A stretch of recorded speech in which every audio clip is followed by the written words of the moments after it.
Just wrapped up ECU Media Day for the Boneyard podcast, where we visited with Coach John David Baker. JDB is coming from Ole Miss, as many of you already know. We talked to him about the new players in the offensive system, how it feels to be installing a brand new offense with really everyone learning and being brand new, but also how it feels to have a player who had some experience in the system and has come in to kind of help that tight end room.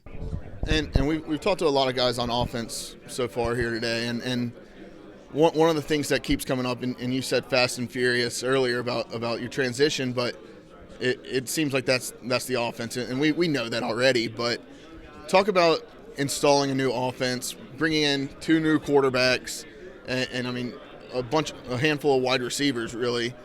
What's that like when everybody's going through a huge learning curve? Yeah, and that's where even though I was at my last school for 3 years, it felt like we were doing the same thing, there the last couple of years, with just bringing in so many new players. We felt like we had to start from square one every year, and so that was nice for me, feeling like I'd gone through that already as far as just having to reinstall the offense. But just as far as the new guys and what we were able to get accomplished and how much of the offense we've been able to put into this point, that's where I'm most encouraged, because now, when we go into a game, it's not going to be like it has been for these guys in scrimmages where they're having to remember the entire playbook. We're going to be able to just hone in on, a few specific things and what we're doing, and they're going to know exactly what to do and, how to go to execute at a high level. I guess on Saturday it was announced Jake Garcia's starting quarterback for ECU.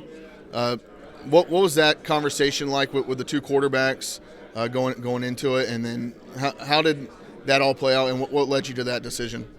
It's we've been through the last 3 years where we've been going through a quarterback competition and through the spring and fall camp, and this is by far the hardest one that I've been a part of. Just the other two times, it was clear cut who the guy needed to be, and this one, both these guys are very much deserving to be the starter. Jake just, felt like he had a certain level of consistency, not only on the field but off the field, just how he carried himself, the way that he carried himself around his teammates, the confidence that he instills not only in himself but those around him.